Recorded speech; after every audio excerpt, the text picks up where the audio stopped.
What's going on, everybody? Welcome to another episode of the Settlage Strength Podcast. We're going to be changing things up a little bit today, doing a full Q&A episode.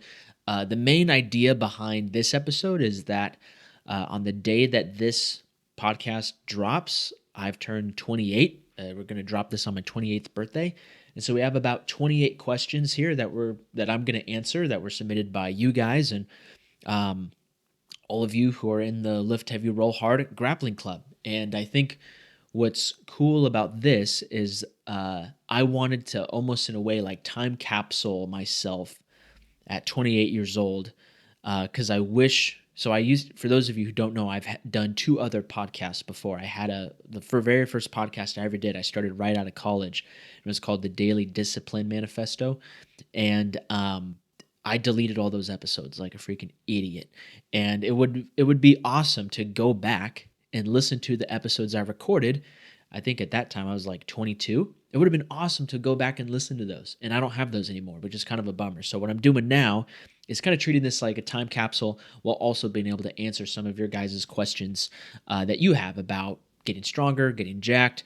Some of you guys have questions about life and business stuff, which is going to be pretty interesting. So let's go ahead and dive right into it. First question, or first series of questions, from my good friend Andrew Zaragoza. Shout out Andrew, the homie.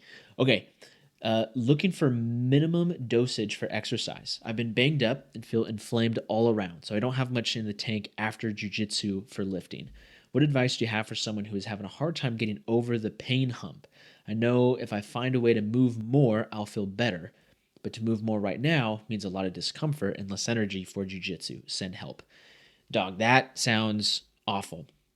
I know what you mean by trying to get over the pain hump, and that can be pretty difficult. And honestly, you just gotta just do it. Like that's if I were in your shoes, I would just do it. You gotta find something that you can do and do as much of it as possible. When I was rehabbing my knee, I tore my right LCL, and once I could get to the point where I could get around fairly well in the gym, it's not like I had to hobble or couldn't do any lower body stuff. Once I could start moving around, that doesn't mean that it wasn't painful. It still was painful, but I just went into the gym and I knew like, hey, it's going to feel not great for probably the first 20 minutes. But after I, drag the sled for a few sets, do some really, really, really light leg curls, maybe some isometric exercises, it's going to feel better than when I walked in. And that's the goal that I'm aiming for. And so for you, if you have a lot of like aches and pains and are banged up a little bit, the biggest thing that you can do is, at least in my opinion, is just get out there and start doing something. Do what you can do and do as much of it as possible. And I think you said, maybe in somewhere you mentioned that your shoulder's a little bit banged up, or maybe that was just in another conversation we were having. But find something that's pain-free that you can do and just bang out reps and reps and reps and reps. If that means like you can only do like a 5-pound dumbbell lat raise pain-free for right now, then that's great. Then make the goal of doing 100 reps of those every single day. If push-ups don't give you any pain, do 100 reps of those every single day. And especially if you're really, really short on time, you and I both are familiar with Corey Schlesinger. His idea behind microdosing exercise, I think, is fantastic. And for the things that you can microdose that keep you out of pain, I think that's wonderful. Like, do that. If that means like going for more walks or putting on a weighted vest and going for a weighted walk. Someone dropped a comment on YouTube the other day. They talked about the kettlebell mile, where they walk a mile holding a kettlebell. And I was like, dang, that's actually pretty sick. So find what you can do and do as much of it as possible would be my recommendation, which, may be kind of frustrating advice because I know for myself, sometimes like I definitely want what's the secret? What's like the tip or the tactic that I could use to kind of get over this hump of resistance or this hump of adversity. And sometimes it's like, there's no tactic. There's no secret. You just got to get over that hump. I think that, there's some Greek named character that's pushing that rock up that hill. You just got to keep pushing that rock up that hill. And if you fall down the hill and then you just get back up and you hit it again. Next question. What are your thoughts on focusing just on movement practices? There seems to be some utility in something like functional patterns, but at what point do you think you need to mix in some strength goals? Or is it the other way around? Is it strength, then mobility, or both at the same time? I think specifically with functional patterns, I think it's important to separate the method from the messenger. I think that their messaging turns a lot of people off, and at best, their messaging turns a lot of people off. At worst, their messaging is just, I think, really ignorant and rude and not helpful. And if that's how people who are fans of functional patterns are going to communicate, then that's on them, and that's totally fine. Like, they're definitely not for everybody. However, I think in that particular scenario, it's important to separate the method from the messenger. And when I first heard about functional patterns, I kind of conjoined the two, and I was really against them. Like, I did not like the stuff that they were doing at all. Some of it was with the messaging. Some of it was I just hadn't learned enough about it to like fully appreciate what it was and what they were doing.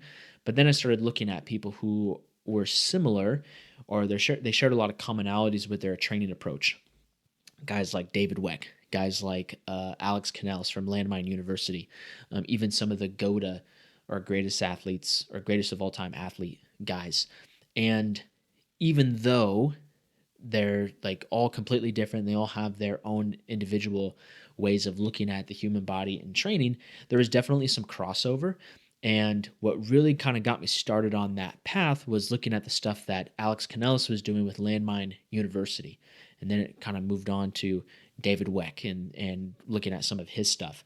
And what I learned was, okay, if we can separate the method from the messenger, that's where the real benefit comes from, in my opinion. And I think some of these movement practices are things that are maybe a little bit more focused on optimizing movement. I think those things are great. However, I don't think that those things should be a greater priority than getting strong. And I also don't think that getting strong should be a greater priority than improving your ability to move. We can look at two ends of the spectrum. On one end, we can look at someone who only does movement training, like they only swing a stick around and stuff like that. And then you look at a guy that's like just a crazy, crazy built powerlifter. In the context of jiu-jitsu, which is really what I'm focused on, those movement guys almost all the time get crushed by the big, strong powerlifter guys. And that's if they have equal skill. And that's not to say that one is better than the other. I think extremes on either end of that spectrum are not optimal. And I think that both ends of that spectrum could benefit each other. I think someone who is really, really strong and has built a lot of strength in some of those more traditional forms of strength training, like squat, bench, deadlift, overhead press, stuff like that, I think they can benefit a ton from looking at some of the rotational capacity and some of the movement training that guys like David Weck and Landmine University and functional patterns talk about. At the same time, if someone is all in on movement, but they really lack just raw strength, I think they could benefit from lifting some heavy ass weight and getting stronger.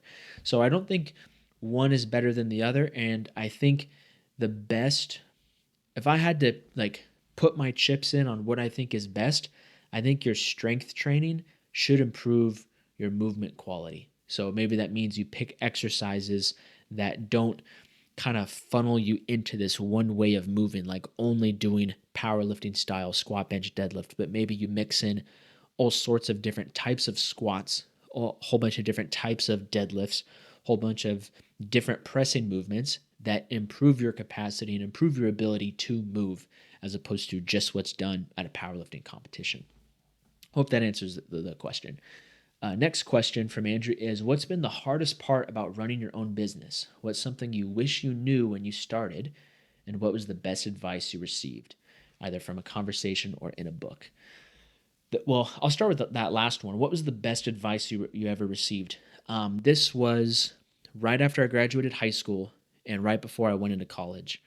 Right when I graduated high school, or the start of my senior year, I guess. So year starts in January, but I still had a couple more months of my senior year. I made the goal of doing this thing called Mentor of the Month, where every month for that year, and I think I did it for maybe a year, a little over a year, like a year and a half. Every month of that year, I tried to meet with a mentor of mine or someone that I can learn from. So I met with um, my mom's friend's husband, who is a physical therapist, owns his own physical therapy office, and I was interested in getting into physical therapy. So I, paid for his coffee and I interviewed him. I interviewed uh, my pastor or a couple of my pastors. I interviewed former wrestling coaches of mine. I interviewed family friends that were entrepreneurs and doing other different things. And what I, in one of those conversations, I interviewed a guy who was a missionary to Cambodia, specifically to help fight human sex trafficking. And this guy is incredible. Like, his story is incredible. The work he's doing with Agape International Missions is incredible, and what he's doing to rescue these kids is fantastic. And so I met with him and I told him, I said, "Hey, like what advice would you give someone like me in my position? I just finished high school. I'm about to start college. I'm kind of at this really interesting point in my life where, like, I'm definitely not a kid anymore. I'm a grown ass man. What advice would you give me?" And he gave me the best advice I've ever heard, which still to this day, like, I look back on and think very fondly of. Um, he gave me two pieces of advice. One of them, the first one was, he said, "You have to recognize that while the next 4 years while you're in college, you're never going to get that time back. You're never going to have another season of life like this. You're not married." I had a girlfriend at the time who's now my wife. "You're not married. You don't have any kids. You don't have a car payment. You don't have a house, a mortgage to pay. Uh, you're never going to get time like this at any other point in your lifetime. When you get older, around 28, you're going to have a lot more responsibilities. When you start having a family, you're going to have like the blessing of having a family, but it's also going to limit you in some of the things that you can do." And he said, "Now is the time to just go all in on like pursuing adventures and uh, learning as much as possible, doing not foolish things, but dangerous things, and really like making the most of this time." And that had such a big impact on me because if he didn't tell me that before I started college, I don't think that would have given me the confidence to go out and start my own business in the middle of college, or to try these different things, to get started in jujitsu, to just be fearless and going up to different people at their businesses and be like, "Hey, I'm a kinesiology student. Can I hang out here for the day and just take notes and try to learn as much as possible?" Like, that really gave me a big boost of confidence. And just recognizing, even now, as I'm 28 or turning 28, looking back and thinking, like, man, the time from 18 to 22, I don't have that right now. And that's okay. Like, it'd be weird if I was still goofing off like an 18-year-old, but I don't have that time anymore. And so that was the best advice I'd ever heard in my life at that point. And then the other piece of advice that he gave me, which is something that is pretty timeless, is this idea of keeping your sails up. He had told me that uh, everyone is like a ship in the water, or like Pirates of the Caribbean sailboat kind of thing.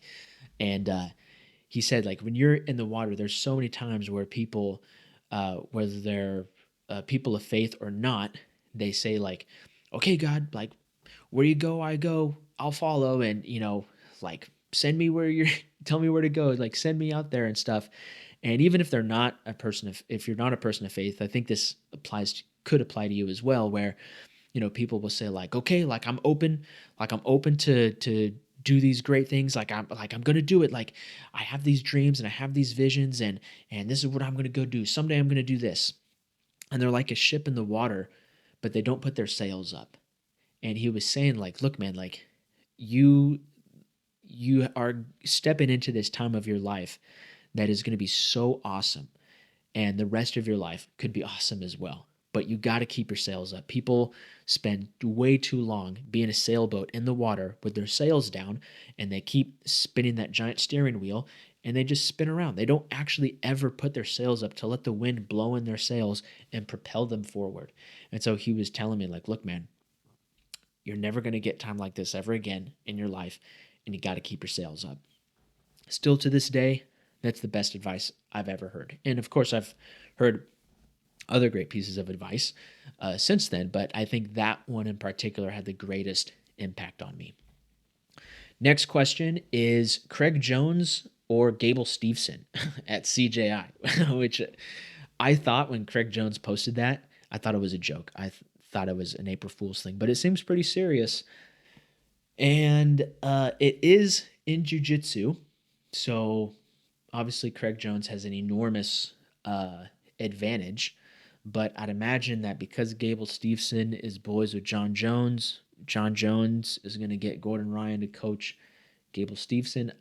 I have no idea. If it's 3 5-minute rounds, like how it was set up at CJI, that could be kind of tough for Craig if he can't submit him in the first round, especially since Craig always says his conditioning sucks. But I don't know. I think it's going to be fun. I think it's going to be a good time. CGI last year was definitely one of the highlights of my year, and so this year I anticipate it's also going to be a highlight of my year. A couple other quick questions. Is The Dark Knight the best superhero trilogy of all time? Yes, I believe so. I really don't think any other superhero trilogy has done what The Dark Knight has done, and those movies are fantastic. You're back in high school. What do the text threads between you and your friends look like? I was telling my wife about this question, and what's interesting is that when I was in high school, that was like right at the start of when memes were becoming popular. So, like, I remember there was this thing called iFunny, where every day, I think once at 9 o'clock and then once at 12 o'clock, they would update with like 20 new memes or like 20 funny GIFs or something like that. And so oftentimes the text threads were just like sending those back and forth. But nowadays we just do all that stuff on Instagram. So if I'm sending my friends stuff, like, we don't have group threads. I mean, I have a couple group threads for like work related things and stuff like that. But most of the time it's just like I just send memes to my training partners and my friends all day. Not all day, but you get what I'm saying. It just makes it a little bit different now that social media has now become like the new form of just spreading memes in a group chat, you know? Last question. Are you afraid AI will take a piece of the coaching pie? And I don't know, man. I think it's only going to make I think AI is going to just widen the gap between coaches who are really, really good and coaches that are mediocre or just completely suck. And I think anytime there's like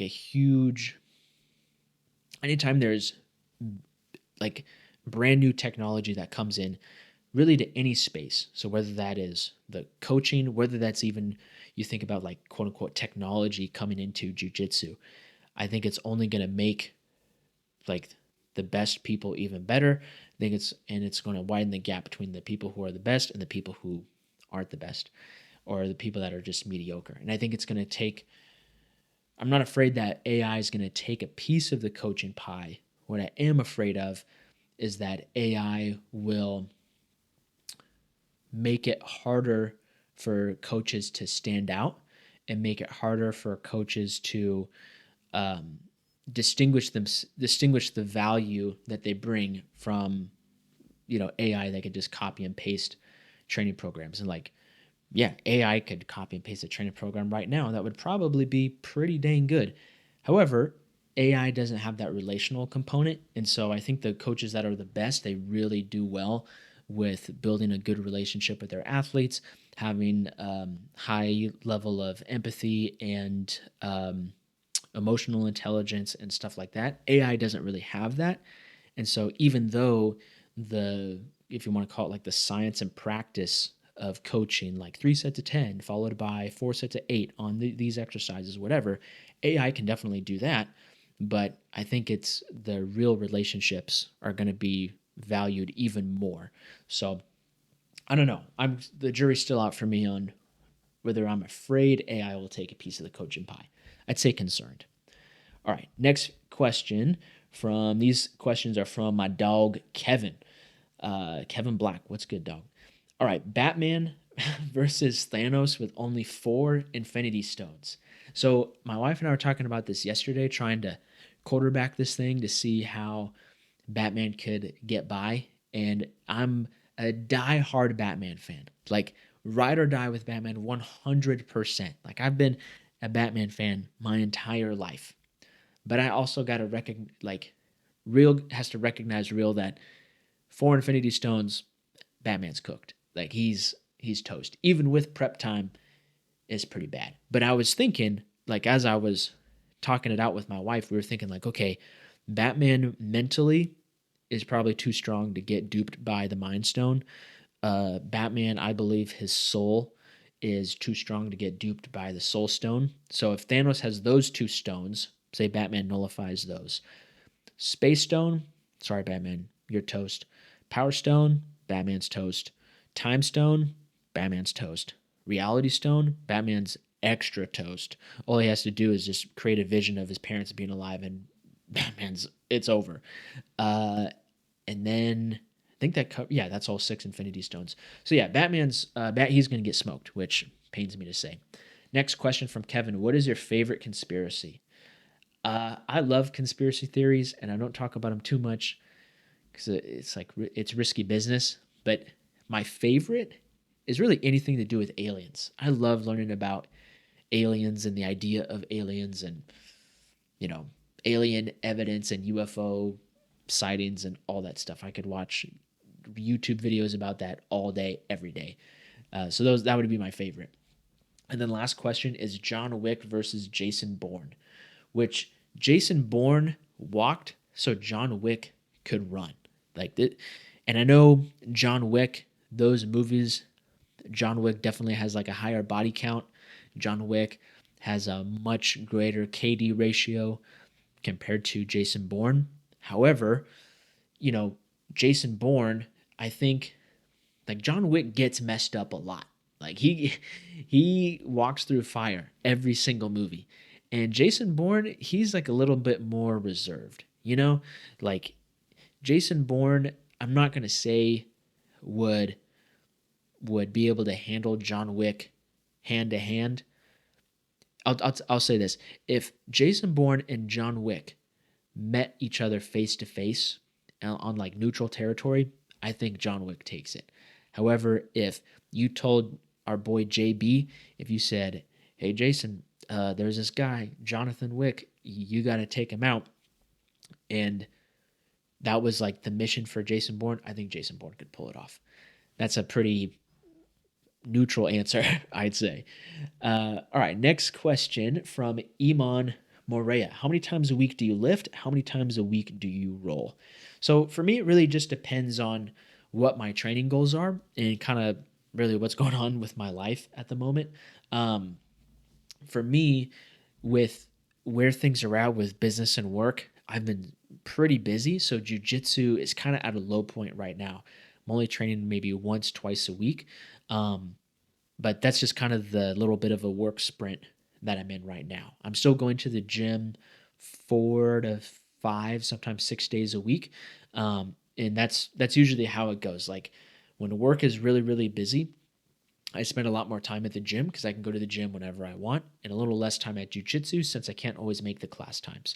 When I have a little less work going on, usually that's when jiu-jitsu starts to ramp up a little bit. And because I'm doing more jiu-jitsu, I start to dial it back a little bit with how often I'm going to the gym. So right now, going to the gym almost every day, training jiu-jitsu once or twice a week. I'm pretty excited because I'm finishing up this bulk in a couple weeks. And then once the bulk is over, I want to go into a maintenance phase for about I don't know if I'll go 3 to 6 months through maintenance, but at a minimum, I'm going to do a maintenance phase for 3 months. And during that maintenance phase, I kind of want to do a jiu-jitsu training camp, not for a competition or anything, but just like get a ton of training in, almost like I was going to compete, but not to compete at a tournament or anything, but just like get lots of mat time in. So I am looking forward to that later this year. Question from Nick S. Downs. When to take breaks based on fatigue and how often to take breaks from 1,000-calorie deficit? I would say, well, first of all, in my personal opinion, if you're in a daily caloric deficit of 1,000 calories, that's wild. I think that is a lot. And I think that you're going to experience a ton of fatigue if you're in that severe of a caloric deficit. Really, when I set people up on a caloric deficit, I really only do a deficit of like 500 calories, a 500 caloric deficit per day. So around 3,500 calories of a deficit per week. And that would be on the highest end. On the lower end, it's around 250. And the main reason being is because I'm much more of a fan of taking a much longer and slower approach to gradually decreasing body fat. So that way you can still maintain a high output of training, both in the gym and on the mat. Now, for whatever reason, if you are doing 1,000-calorie daily caloric deficit, which I don't recommend, and you are experiencing all this fatigue, how do you balance taking breaks? For me, I usually run everything in 3-week waves. So week 1 starts at like baseline. Week 2 is a little bit more difficult. Week 3 is really, really tough. So like high volume training, higher intensity sparring sessions at jiu-jitsu. And then when I finish that 3rd week, I start another 3-week phase, but I drop back down to baseline in week 1. So because I structure my training that way, I really don't have to take that many breaks, like full breaks from training, because I'm building up too much fatigue. I really only experience the most amount of fatigue in that 3rd week.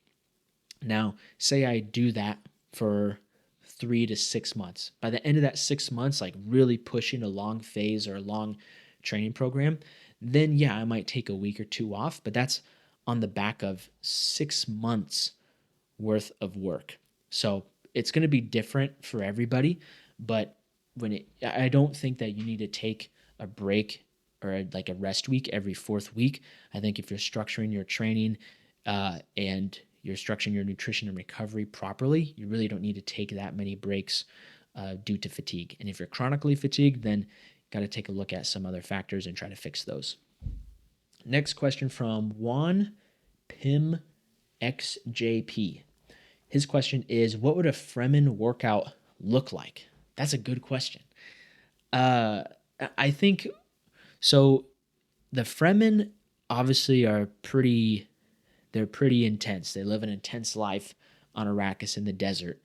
And combat-wise, they're on par, if not more skilled than the Sardaukar. And the Sardaukar live on Seleucus Secundus, which is a prison planet and has like the worst conditions ever. And it just makes like the people that survive on that planet just become like the hardest, toughest individuals imaginable. And they got high skill combat. The Fremen, on the other hand, which are completely separate, their culture has bred like all these warriors, which are on par with the most fierce fighting force in the Imperium. And then when they actually start beefing on Arrakis, you end up finding out like, oh, the Fremen got it. The Fremen are now the most fierce fighting force in the Imperium. So what a workout would look like for those guys, I have no idea. But my guess would be that they probably just grow up fighting all the time. And I also am starting to think like there's like an agoge program like what the Spartans had for their kids. I think when a Spartan boy turned 8, he was shipped off to the agoge, which was like this warrior training camp where they did that for 4 years, and they just made him super, super tough and taught him how to fight and how to get strong and all those things. I'm assuming the Fremen have something similar, and so maybe that's how they all became such fierce warriors, is by training like that. And their workouts, I'd imagine, are probably like lots of rucking through the desert, probably lots of calisthenics, maybe like climbing through the sieges and all those things. And I wonder if, because like the Fremen, the way they move is so quick and agile, I bet they do like just a ton of rock climbing, maybe stone lifting, things like that. I'd imagine that's probably what a Fremen workout would consist of. Next question from Juan. How often do you vary between exercises in your program? So I just did an episode on this with the 6 scientific principles of strength training for jiu-jitsu. And in that I do talk about variation. And variation can be done in a whole bunch of different ways. But as far as how often I'm varying exercises by switching them out of my program, I usually run a set of exercises for about 3 weeks and then rotate them out with something else. So I might do max effort squats for 3 weeks in a row. Then I switch it out with a different exercise. So maybe max effort deadlift or max effort good mornings. That's not to say that I don't do deadlifts and good mornings in those weeks, but like maybe I'll max effort squat and then dynamic effort deadlift for 3 weeks. Then at the start of another 3-week phase, I might switch it to max effort deadlifts, dynamic effort squats. That's what I did this week at least. Question from Armando Batista Bazan. Dune or Lord of the Rings? I've never really seen you watching those movies. I'm a huge Lord of the Rings fan. I absolutely love Lord of the Rings. Some of my favorite movies of all time. I pretty much cry at the end of Lord of the Rings every single time I watch it because it's so freaking good. But Dune Part 1 is my all-time favorite movie. Like, I think last year, so I log all the movies that I watch, and I think in 2022 was when I started. Dune was the most watched, in 2023 when I started. Dune was the most watched movie. I think I watched it 8 times. And then last year, I think I watched Dune Part 1 close to 10 times, maybe 11 times. And then this year, I've already watched Dune 2 or 3 times. So Dune is by far my favorite movie of all time, but I am a giant Lord of the Rings fan. If I had to only pick one, I would pick Dune. Next question from Isaiah Corpita. What is Denzel Washington's best movie? That's a good question because you can look at it as like, okay, what is Denzel Washington's best movie and like that best quality movie? Or what is Denzel's best movie because it's the movie that he performed best in? You know what I'm saying?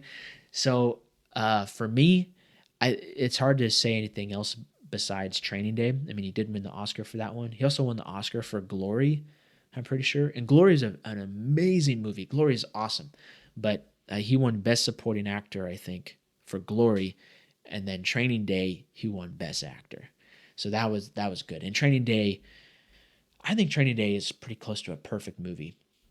Like 100 out of 100. Incredible. One of the best movies ever made. Probably top 100 movies ever made. I definitely think that there are movies that are better than Training Day, but Training Day is just so good. Then you have some other movies that Denzel really crushed it in, like Gladiator 2. I loved Denzel in Gladiator 2. That was awesome. Philadelphia, he does a great job in. What else? Pelican Brief. That's kind of an old one. There's this old Denzel movie called, I think it's called Virtuosity. It's like Virtuosity or Synchronicity or something. And it's Denzel Washington and Russell Crowe. It is like the goofiest movie I've ever seen. It is so funny. And it's definitely not Denzel's best movie, but it's like a hidden gem. And it's this movie where it takes place in the future, and Denzel's a cop. And he had arrested this serial killer that was in prison. And then they were creating this like virtual reality training program. It was almost like a virtual reality first-person shooter where the cops could go in and train for these hostage situations. And so they download that serial killer's brain, which is Russell Crowe. They download his brain and feed him into the computer program so that way they can work out like real-life scenarios in this simulator. And then something happens. I can't remember. I don't know. He like his data ends up like hacking the brain of someone else or something like that. So anyway, Russell Crowe is just completely acting a fool the whole time. It is being so silly and goofy as this like crazed cybernetic serial killer, and then Denzel has to go hunt him down. And that movie's pretty funny. It's definitely not his best movie, but it's pretty funny. So, check it out. All right, next question from Demonu BJJ Welder. What do you think about One Piece? I've never actually seen it. I'm honestly not a huge fan of anime, not because I don't like it as an art form. I think it's incredible. Like it is so awesome. Um, but I just don't have time to watch 5,000 episodes of anything. And my good friend and training partner Joe Bond, he's a huge anime head, and so sometimes I'll ask him, like, "Look, man, like I'm trying to find some new stuff to watch. You know, what should I do?" And he's recommended One Piece before, but there's like 1,000 episodes, so I just don't have time to get into that at the moment. Maybe someday I will, but never seen One Piece, and I don't really plan on watching it anytime soon. Next question from ismet.ygt.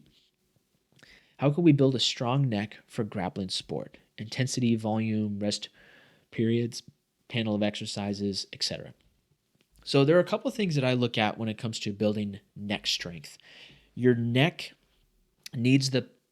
has to possess the ability to resist certain positions, and it also has to possess the ability to move in certain positions, which is pretty obvious, right? But most people, when they train their neck, they only do the movement part. They don't do the isometric part.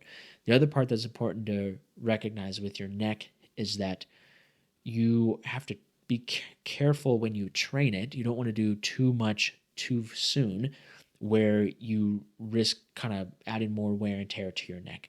So things like neck bridges, I really don't care for those. I think that's one of the worst neck exercises you can do. I did neck bridges for wrestling all the time, and it did nothing but make my neck pain way worse. So how I typically start someone out with training their neck is I just start with different types of neck isometrics. So you can look at a neck plank, which is different than a neck bridge. So I'd start with a neck plank where you're isometrically strengthening the backside of your neck. And then there's different things you can do where you're strengthening the muscles on the sides of your neck with different isometrics. You can use a band, like attach a band to a squat rack and get some tension on there, and then stand tall and not let your head get tilted over. So you can do different types of isometrics for sets of like 15, 20 seconds, probably. Like you want to feel some decent tension on there, but only hold it for about 15, 20 seconds. After a few weeks of that, or where you feel like you're getting a good training stimulus out of that, then I would move into banded neck rotations. So building rotational strength for your neck would be the next step. And then you could do neck flexion exercises as well, going all directions. So your yeses, your nose, which would be nose would be rotation, but also going like weighted ears to shoulders, things like that. Now, the other thing that's a big part of building a strong neck is building up your traps, because your traps really are the base of your neck. And you want to make sure that that base and that foundation is as big and robust and as strong as possible. So I'm a huge fan of doing shrugs, dumbbell shrugs, chest supported dumbbell shrugs, different types of face pulls, and kind of like high hand position rows to really strengthen that upper back. That's all stuff that I would mix into your neck training. And then the other thing with the neck is if your goal is to build a strong neck so you can help protect it at jiu-jitsu, that also means you can't train like a dingus at jiu-jitsu. Like if someone has their neck wrapped up in a choke and you can't escape, just tap. Like you really don't need to wait till the very last second to tap. That's a mistake that I made in my own jiu-jitsu career, is not respecting neck cranks and not respecting chokes. I used to wait till like the very last second to tap. And all that did was just put so much wear and tear on my neck, where I got multiple bulging discs, had nerve damage in both of my arms. It was a whole ordeal. Thankfully, I've recovered from that now, but I totally could have avoided that if I just didn't train like a freaking dingus all the time. So don't train like a dingus. Get your neck strong. All right. These questions are, some of these are sent in by my wife, but then she said she wanted to stay anonymous. So we'll just say she's anonymous. She said, what was your very first workout? And my first workout, I've told the story on other podcasts before, but the whole reason why I started working out was because there was this guy at church, or this kid. He was probably like 2 years older than me. but he was like the cool guy of the friend group. And we were at like some church, like pool party or something. And I heard my dad talking to his dad. And his dad was saying, like, yeah, Logan's been doing push ups and sit ups in his room and actually getting in pretty good shape. And I heard that and I was like, push ups and sit ups. Like, okay, that's what I got to do. So later that day, we go home and I do my very first workout, which was uh, 100 sit ups and 50 push ups in my room. And I just gradually built that up over time. And I loved it. It was like the coolest thing ever at the time for me, push ups and sit ups. And that pretty much kind of kicked off my obsession with strength training. So shout out to Logan for being the inspiration for that. Next question is, where do you see yourself in 5 years? So in 5 years, I'd be 33. And what's crazy is that I have no idea. I think for a lot of my life, I've been very futuristic and kind of always looking ahead, like, okay, at this year, I want to achieve this and I want to do this. And then in 12 months, I want to do that and yada, yada, yada. And now I think just after doing a lot of internal work and maturing quite a bit more, I don't really know where I'm going to be in 5 years. There's definitely things that I hope happen within 5 years. In 5 years, my wife and I will be both 33. So at that time, maybe we'll have a kid on the way. Maybe we'll have one kid already. By that time, I really hope that I've earned my black belt by then. That'd be great. Yeah, that's pretty much all I can think of. My guess is that I'm still, Lord willing, am full of good health and still trying to be as brutally and savagely strong as I can possibly be. Still trying to be jacked and tan, still lifting heavy, still rolling hard. But other than that, I don't know where things are going to be. And I think when I think back like 10 years ago as an 18-year-old, I think that would have really freaked me out, not knowing where things are going to be. But now as a 28-year-old, like that's kind of fine with me. I think I'm pretty open to that. Still have goals and still have like dreams and aspirations and stuff, but I don't feel afraid of not knowing where I'm going to be 5 years from now, which I think is pretty cool. Next question is, what was the first movie you ever saw? So I asked my parents this a while ago. They said that the first movie I ever saw in the theater was the Tigger movie. But I don't remember seeing that. Like I remember watching it later on VHS when I was older, but I don't remember seeing that in the movie theater. But the first movie I do remember seeing in the movie theater was Monsters, Inc. And Monsters, Inc. still to this day is one of my favorite movies of all time. And I think that was my brother's first movie theater experience. So yeah, Monsters, Inc. is the first movie I consciously remember seeing. All right, next question from Mickey Mustard Boy 2004. What a handle. Favorite action movie recently? I'm trying to think what action movies I've seen. I'm going through all the Mission Impossible movies right now, trying to get ready for Mission Impossible Final Reckoning. Those are pretty good. I don't know if those are my favorite action movies. I mean, Mission Impossible Fallout is like one of the best action movies ever freaking made. But I'd probably say John Wick. I watched the first 3 John Wick movies about a month ago, and I was like, damn, John Wick that's a freaking man right there. So yeah, probably John Wick. John Wick is amazing. Luke_brother. How strong is strong enough? At which point can you focus on other areas like mobility, cardio, etc.? So I used to have like very prescriptive strength guidelines per se, and like how strong I wanted all my athletes to be. Like, okay, you have to exert your box squat, this percentage of your body weight, whatever. And now that's kind of changed a little bit. I don't have those necessarily set as like very strict standards, but I think they're pretty good guidelines. So for body weight stuff, at a minimum, all competitive grappling athletes, I don't care what weight class you compete in, If you're a guy and you compete in jiu-jitsu, you need to be able to do 10 pull-ups, you need to be able to do 10 dips, and you need to be able to do at least one Nordic curl. If you can't do any of those things, or if you're lacking in one of those areas, that should highlight that you need to get stronger in that area. And by pull-ups, I'm talking full range of motion, strict pull-ups.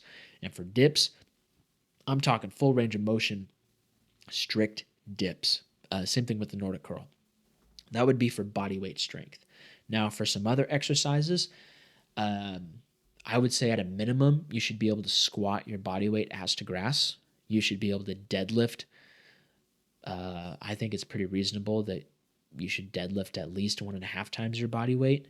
These are all like at a minimum. Obviously, you should be way stronger than this, but at a minimum, this is where you should start.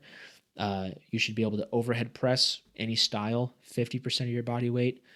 You should be able to horizontal press your body weight. And yeah, I think that covers it. So those would be the minimum standards.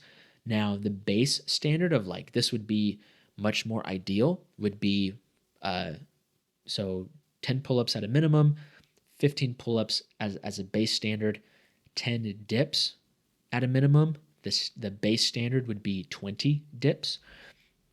Then Nordic curls would be 1 Nordic curl at a minimum, 3 Nordic curls, or 3 to 4 Nordic curls at a good base standard. For the squat, any squat you want, doesn't really matter, but at least like 1.5 times body weight squat. Could be back squat, front squat, belt squat, doesn't matter. Ass to grass, 1.5 times body weight squat as a base. For deadlift, at least like 2 times body weight deadlift. Or not at least, like a good base standard, 2 times body weight. For overhead press, 75% of your body weight. For horizontal pressing, I think the standard was 1.25% of your body weight. Then elite standards, so standards where, and when I say elite, this is basically meaning like if you reach this standard, you probably don't need to put in the work to continue surpassing this point. Don't really think it's going to be that beneficial for you to spend time trying to get past this point.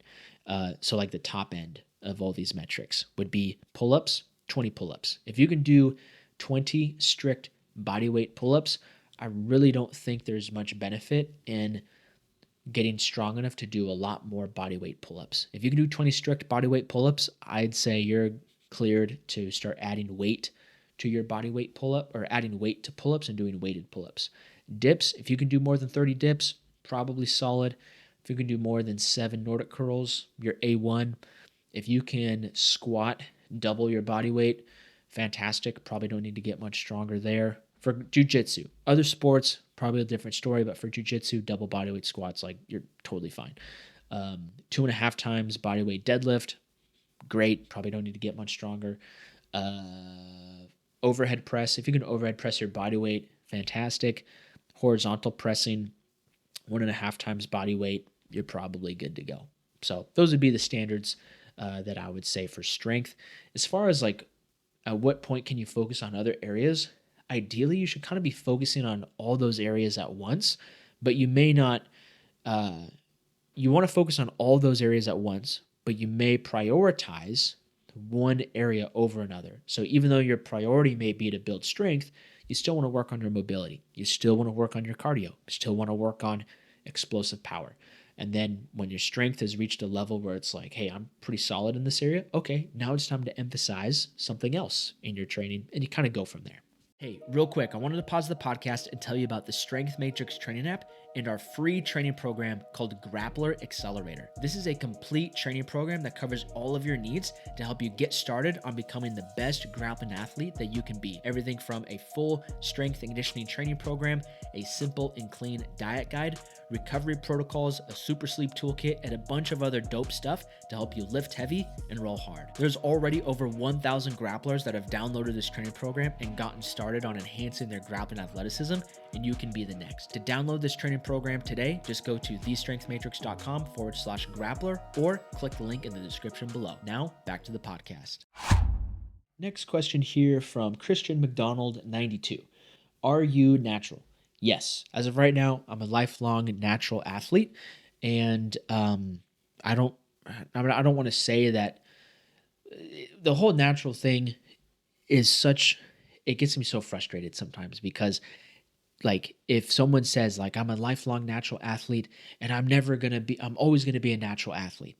It's like, okay, well, what is considered natural? That's almost like an impossible question to ask. Some people say that, oh, natural is or someone is not no longer natural if they take something that's on the banned substances list. Well, there's stuff on the banned substances list that is just like hilariously uh like it's hilarious that it's on the banned substances list. There are things that are not on the banned substances list that are pretty clear performance enhancers that kind of flirt on the line of like, well, is this like really supercharging someone's natural ability, or supercharging something that makes it un unachievable by natural standards? There are things that are not banned that do that. And so all that to say, for myself, I care a ton about my health. I care a ton about my performance. So I'm pretty open to taking really anything that is going to help me perform better and fully optimize my health. I don't compete in anything, so I'm really not worried or concerned about if something's on a banned substance list or not. Really, I just want to feel and perform my absolute best. So I take a few different supplements to help with that. None of them are androgens. None of them are anabolics or anything like that. They're all just quote unquote natural things that can help in a lot of different areas. And so that's what I plan on doing for the rest of my life. I'm not competing in anything anytime soon. And if I were to compete, like I know that there's rules and regulations involved. I'm not taking anything, at least I'm pretty sure I'm not taking anything that's on a banned substance list. But if I were to sign up for a competition that drug tested, well, then yeah, I would need to make sure that I'm not taking anything that would be against the rules for that competition. But kind of a long-winded answer for a simple question, I guess. Next question is Chris47N. Have there been periods of time where you missed multiple weeks of jujitsu, and how have you dealt with it? Yeah, man, there's been a lot of times where I've missed a lot of jujitsu, and I've kind of dealt with it in a lot of different ways depending on what season it was in. So when the lockdown first happened, that was kind of the right around the peak of my neck pain and my neck injury. So the lockdown was kind of a blessing in disguise for me, because I know that if the lockdown didn't happen, I just would have kept training jiu-jitsu. But instead, it forced me to take 8 weeks off of zero, like 8 weeks of complete zero grappling training. I might have snuck in a few training sessions here and there, but for the most part, it was like 8 weeks off of grappling, which was just what my neck needed to be able to heal and recover from just all the crap that was going on. So in that case, like I was really thankful for missing multiple weeks of jujitsu. Now in other cases, like before lockdown happened, when I was graduating college as a senior, I missed a ton of jujitsu, and I was really bummed out about that. But I had to just keep reminding myself, like, okay, this is the goal. Graduating college is the goal. Jiu-jitsu is always going to be here. It's always going to be here. I can always go back to it. I can always have time later to get more jiu-jitsu training in. But right now, this is what I need to focus on, which is graduating college.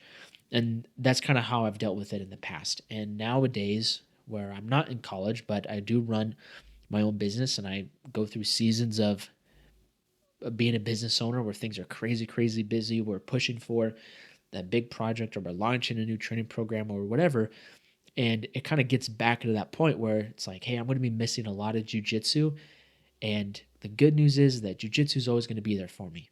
And I just got to lock in and focus on this thing right here, right now. So that way, this goal that I have of whatever this business goal is, I can achieve this business goal and take the time that's necessary to focus on this now. Then I can always go back to jujitsu afterwards. And for myself, I've kind of like yo-yoed a lot with jujitsu, where things would get busy and I'd go like once every other week, and then things would not be busy and I'd go 6 days a week. And what I'm trying to do now that I'm a little bit older and maybe a little bit more mature, is just try to set good minimums and good maximums. So at a minimum, I'd like my minimum, regardless of what season of life I'm in, to be around 3 jiu-jitsu sessions a week. I don't always hit that. Like this week, as of the day I'm recording this, I haven't gone to jiu-jitsu at all. Definitely going tomorrow though, which will be good. And maybe I'll go the day after that. But like life happens, and it all kind of depends on what your goals are, and that can kind of influence how you handle it. So for me, my goal is to, get this work stuff done and to help achieve the business goals that I have that I want to accomplish over the next 2 months. I got to get those things done, got to get those things taken care of, which means that some of that work is going to bleed into some of that jiu-jitsu time.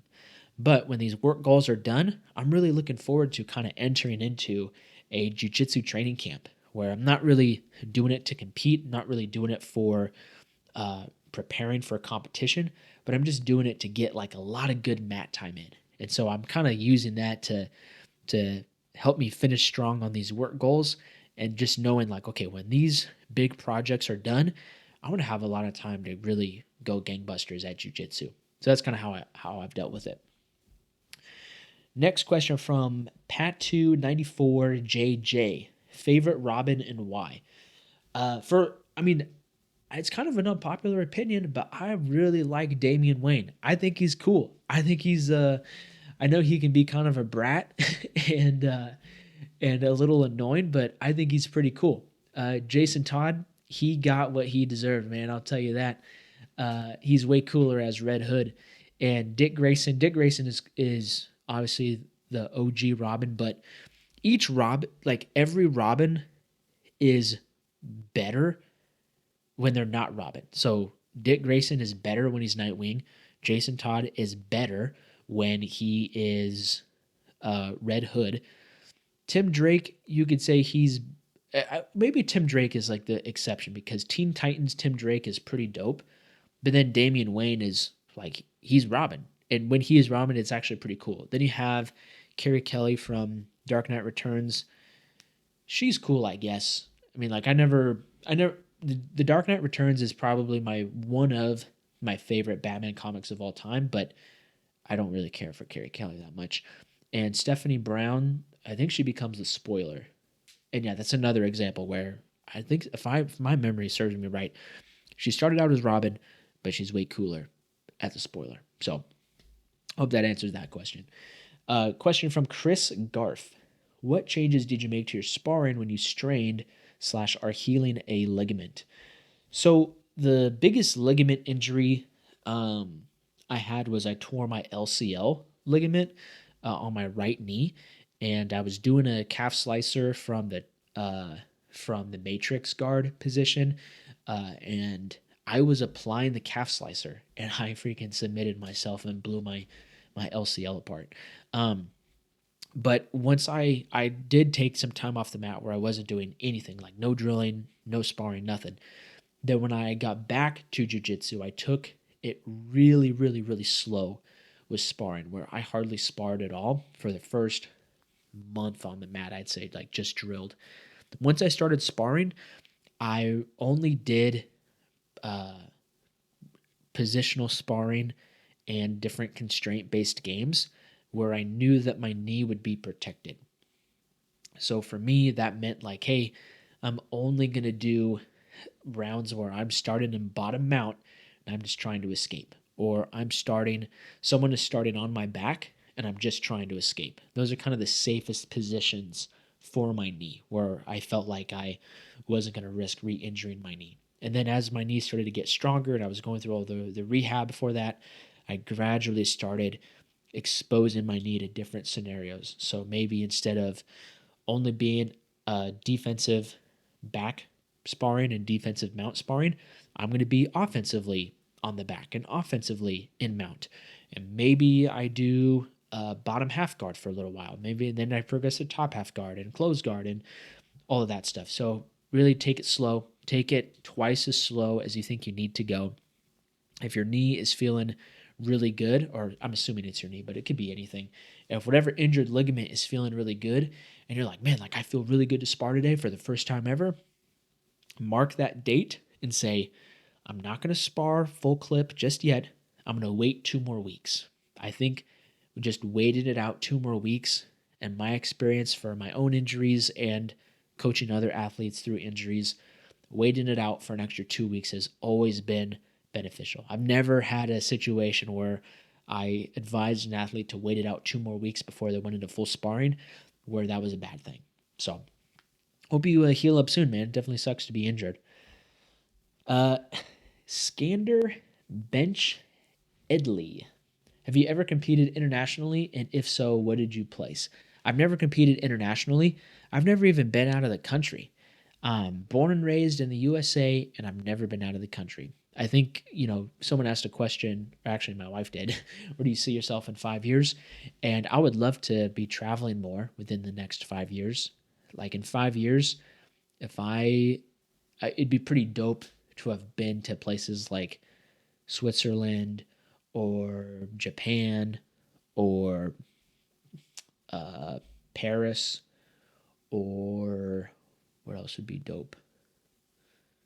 I don't know. I don't know. I'm not very. It just goes to show like how much I don't really know about traveling. But yeah, I would have liked to have at least gone somewhere out of the country by the time I'm 35 or 33. All right. Oh yeah. So no, I haven't competed internationally, and I haven't placed, obviously. Next question from Mike Everson 1. What's good, Mike? How goes construction on the Batcave at 28? Okay, I'll say this. In 5 years, I don't know if my wife and I's custom built home is going to be done, but that definitely is a dream and a goal that I have for my life, is to build my own home someday. And you already know, dog, it's going to be, there's going to be some underground components to it that are going to be absolutely sick. I think the coolest, the classic Batcave is awesome with the T-Rex and the giant penny and all of those things. But I think realistically, like what would be the coolest Batcave is like in the Dark Knight. It's not even the Batcave. It's like the auxiliary Batcave that's in the construction yard, where it's just that platform that lowers down, and it's a giant like warehouse with all LED white lights on top and all concrete. That would be so sick. And I haven't started building it yet. Let's just say I have some other financial goals that I need to meet first before I build out the Batcave. But yeah, that would be the dream someday. At _Nathan 8 _. What do you expect out of the next Batman movie? Honestly, I don't know. And I trust what Matt Reeves is doing and Robert Pattinson are doing with the character. I loved the Batman so much. It was so freaking good, and it's my favorite Batman movie of all time. Like, that is a comic book accurate version of Batman come to life. And I love The Dark Knight too. I'm not saying I don't like it. But I got so fired up when it got signed for a sequel. And for me, if I had it my way, Matt Reeves and Robbie P., if you're listening, this is my idea. The Batman was all about Batman understanding that he had to change his identity to be better equipped to serve Gotham City. And then I think a good like progression of that character development would be Bruce Wayne in the second movie learning how to serve Gotham also in the public as Bruce Wayne. And that would be a great way to introduce a character that we've never seen on screen before, like Hush, where someone that has very deep ties with Bruce Wayne's past as Bruce Wayne to then be the antagonist for that story. And then I think you wrap it up with the trilogy movie or the third movie, and you have the main antagonist be the Court of Owls, where like Batman in 2 movies straight, Batman is doing all this great work as Batman. He's doing all this great work as Bruce Wayne, the philanthropist, billionaire playboy, all that good stuff. But then like the real secret society starts coming out, and the Court of Owls start thinking like, yeah, we got to take care of Bruce Wayne. His parents were cool. his parents, maybe I don't know, maybe you go back and forth and you have his parents be part of the Court of Owls, or maybe his parents were killed because of the court. I probably shouldn't have said that on air. Probably got to censor that for YouTube. But his parents got deleted because of the Court of Owls. Maybe, I don't know. But I think that would be like a great way to progress the story of that kind of version of Batman and introduce characters that we've never seen on screen before. I think I've heard Matt Reeves also talk about that he wants to do something with Mr. Freeze. That would be sick. That would be pretty dope. It'd be so cool if they got Arnold to come back as Mr. Freeze, but he did it completely different. Like, he wasn't like the Arnold from What Killed the Dinosaurs, the Ice Age, and all that stuff. If he matched like the vibe and the style of Matt Reeves' Batman, but he just came back as Victor Von Freeze. So yeah, that's what I hope happens. I don't know if I can say that I expect that out of the next Batman movie. Question from my boy Arturo. What's good, Arturo? He says, which Denzel movie would you want to co-star in? That is a great question, man. There's so many good ones. And I think the obvious answer is Training Day. Like, if I could be Jake Hoyt from Training Day, that would be pretty cool. But then I also think I never even played football, but how cool would it be to be one of the football players for the Titans and remember the Titans? That'd be pretty dope. And have Coach Boone as your football coach. That'd be pretty sweet. Noah _supple asks, American Gangster or Training Day? I personally prefer Training Day, but American Gangster is definitely up there. I love American Gangster. It's a great movie. It's so awesome. But I've seen Training Day probably 20 times, and I've only seen American Gangster like probably 3 times. So that being said, like, I prefer Training Day a lot more as a personal preference, but I got mad respect for both movies. At _Joe_SHXX. How to avoid muscle spasms when rolling. I do upper-lower split for lifting. So there's a lot of things that can contribute to muscle spasms or cramping up during training. Usually when people say that they're having that issue, my first thought goes to hydration. Staying properly hydrated isn't just about drinking plenty of water. It's also about making sure that you have the right balance of water and electrolytes. It's important that you're including electrolytes mixed into your diet, and if you need to, supplementing those electrolytes with some of your water pre-training, intra-training, and even post-training. So electrolytes being sodium, potassium, and magnesium. Electrolytes are really beneficial because they help regulate blood pressure, they help improve overall muscle function, and they're going to drastically help decrease the likelihood of you cramping up during training. So if you're experiencing some muscle spasms, you're experiencing some cramps, especially like in your hamstrings when you try to do triangles, maybe in your feet or your calves, it's important that you kind of reassess your hydration and see how that's going. And maybe you might need to start supplementing some electrolytes. A question from Daniel Chong 92. Are you looking forward to FX's Alien Earth TV series? I'll be honest, I don't really know what to think of that because I love the Alien franchise. Alien is probably my 3rd favorite movie of all time. Yet I think the thing that makes Alien so fun is this constant threat of like the xenomorphs are these horrendous, like the ultimate predator, right? And this idea that like the xenomorph is going to be on Earth is the ultimate threat. And I don't like the idea of the xenomorph being on Earth in the sense that like I don't even know if this is how the show is going to go. I've been trying to go into it blind. But if they have xenomorphs in all these cages and are trying to study them and all that stuff, I think it kind of nerfs the power of the xenomorph. You know, in Alien Resurrection, when they have the xenomorphs in the glass container, that almost makes them seem not as powerful. The coolest part about Aliens and Alien Romulus was the fact that, like, hey, these we tried to control these xenomorphs, but let's just say that like we had some issues and they got out, and now we're all screwed.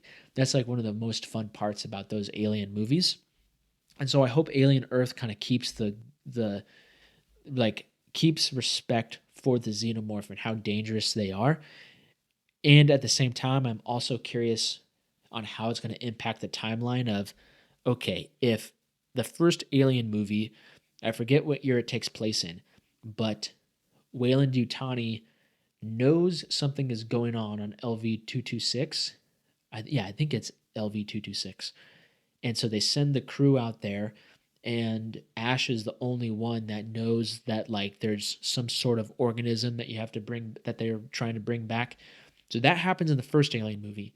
Then we get the prequel movies where Alien, or no, Prometheus, they end up going out to LV-224, I believe, and they end up finding like the black goo and all that stuff, and they end up creating the Deacon and all those things. That's a prequel.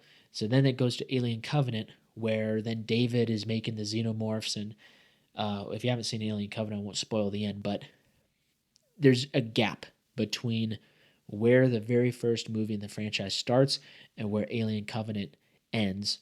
And Alien Earth, I think, is taking place before the first Alien movie. So I don't know how that's all going to work. I just hope that they kind of like fix the timeline, and I hope they get Ridley Scott. I'll tell you this, I'm excited for Alien Earth, and I'll definitely watch it, but I would much rather have the third Michael Fassbender Alien movie with Ridley Scott than an Alien TV show. And I loved Alien Romulus. I would either have an Alien Romulus sequel or a I think it was supposed to be called Alien Awakening or Alien Paradise Lost or something like that. I'd much rather have those. So we'll see what happens. All right, last few questions from my good friend and my oldest training partner, Zach. First question, where does your inspiration come from? It's kind of come from a lot of different places. But right now, I think like as I've gotten older, I've been inspired by different people and different things. And now at 28, what really inspires me is just wanting to be the best husband I can, not just the best husband, but the best husband and the best man that I can be for the people around me. Like truly be like the best servant I can to other people. And there's obviously like goals that I have and things that I want to achieve and accomplish, and I feel very driven to do those things. But what kind of inspires me the most outside of those would be just to be the best husband, the best servant, the best man that I can be for the people around me. And I don't know, I like it's kind of I think just right now in my life I feel like I'm kind of at a crossroads, or not a crossroads, but like a crossing over, if you will, like a bridge of who I was in my early 20s and out of college, now kind of like crossing the bridge as I get older and closer to 30. I'm crossing that bridge and maturing and looking at life a little bit differently. Next question is, you're about to be 28. If you can go back and tell your 18-year-old self something, what would it be? 18-year-old self. So at 18, so this time 10 years ago, April of 2015, I was just about to graduate high school, and I was in the process of, I was going through the interview process to get this new job at this fancy gym. It wasn't a gym, it was an athletic club. And I was really excited about this new job. And I was like, man, okay, I'm going to like work at this new gym. I get a free gym membership. This is going to be awesome. What I didn't know is that job would be hands down the worst job I've ever had in my entire life. And that job taught me a lot of really, really valuable lessons about how to treat people, how to lead well, how to handle adversity, how to handle difficult people, how to handle difficult coworkers, how to like stick up for yourself and have like a lot of self-respect. And that job also pushed me to start my own business. And I definitely would not want to tell myself anything that would like disrupt that process. Starting my own business was worth all the horrible days at that job. And if I didn't have that job, it wouldn't have been enough. It wouldn't have like created enough discomfort and pain and frustration and anger to then start my own business. And I think I'm going to butcher this quote, but I heard someone say one time, like, when the pain of change or when the pain of staying the same is greater than the pain of change, that's when real change starts to happen. And for me, I needed to go through that job to hit that point. The pain of staying the same got so much that I was like, you know what? I'll take being broke. I'll take like not having a whole lot of gas money to get to class, or only having enough gas money to only go to work or to go to class. I can't do both. And like the pain of staying the same was greater than the pain of like having that discomfort going out on my own and starting my own business. So I wouldn't want to tell my 18-year-old self anything that would deter me from that, but it would be good, I think, if I had someone or could go back in time and tell myself like a little reassurance of like, hey, it's going to get really, really tough. It's going to get real nasty, but don't worry, like you are going to be successful. I think even just meeting I told my wife this the other day, uh, guys, you know what I'm talking about. Like it's at the end of the day, you're getting ready for bed, you're in your chonies, and you just start flexing in the mirror, and you're like, yeah, you just start flexing in the mirror. And I told my wife, I was like, you know what? I bet my 18-year-old self would flip his lid if he saw how jacked he was going to be 10 years later. And I know that's kind of a egotistical thing to say, but I think honestly, just to keep it real, if my 18-year-old self saw 28-year-old self, he'd be like, I can't believe we're going to be that jacked. I can't believe we're going to, not that, like, I think back then I would have thought I would have gotten super jacked from doing CrossFit because at 18 I was still into CrossFit, but I think he would have flipped his lid for a couple of reasons. I think he would have flipped his lid like, what? How'd you get so jacked? And what? You don't do CrossFit anymore? What's happening? Um, anyways, so yeah, I think the biggest piece of advice I would give, or like just to say something, would be like, it's going to get nasty, but stick with it. You are going to be successful. And a decade from now, you're going to be extremely thankful for all the adversity you had to go through to get to this point. That's what I would say. Next question. Anything special you want to accomplish before you turn 30? Yes. When I turned 26, I wrote 4 goals down on a piece of paper that I wanted to achieve before I turned 30, or by my 30th birthday. And we only have got 2 more years to get this done. And so the clock is ticking, and I am getting kind of worried about it. I see the list. So I'm filming this in my kitchen right now, and behind the camera on that wall over there is that list hanging up in my workspace. And that list is earn my black belt. I don't know why it keeps doing this thumbs up thing on video. Sorry, guys. If you're on video and you keep seeing the thumbs up pop up, I don't know how to get rid of that. But goal number 1 is to earn my black belt by the time I turn 30. Goal number 2 is to send at least one athlete to ADCC. I think it would be so dope to work with an athlete that, like, from start to finish, like they end up going through the ranks, winning East Coast or West Coast trials, or any of the ADCC trials, and then going to compete at ADCC. I think would be freaking awesome. That's definitely a goal. So we got East Coast trials this year. We got West Coast trials in ADCC next year. And yeah, that's pretty much it. So two more shots to go. So if you're trying to go to ADCC and need someone to help you get there, holler at your boy.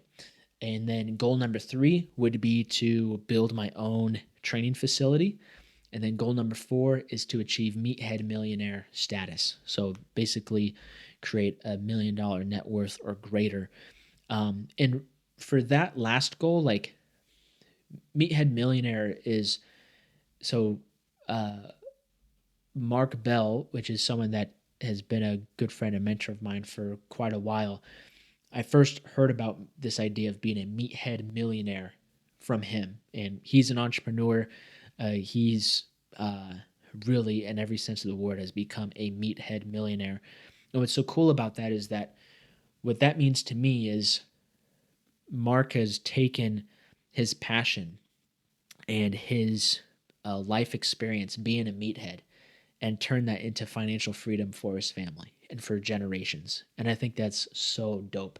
So for me, it's less about like having $1 million net worth or like 1,000,000 in a bank account, but it's really just creating financial freedom for my family through this journey of entrepreneurship, which is based around being a meathead, lifting heavy and rolling hard, right?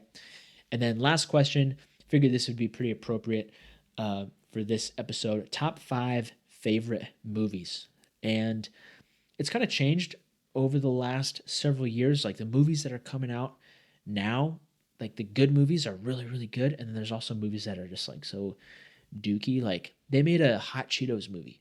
What are we doing? Like who wants to see a movie about Hot Cheetos? Anyway, my favorite movies, Dune Part 1, favorite movie of all time.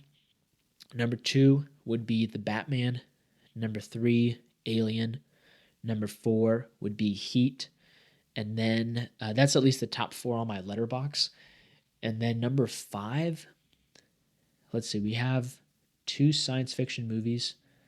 We got a superhero movie. We got like a classic 90s action heist movie.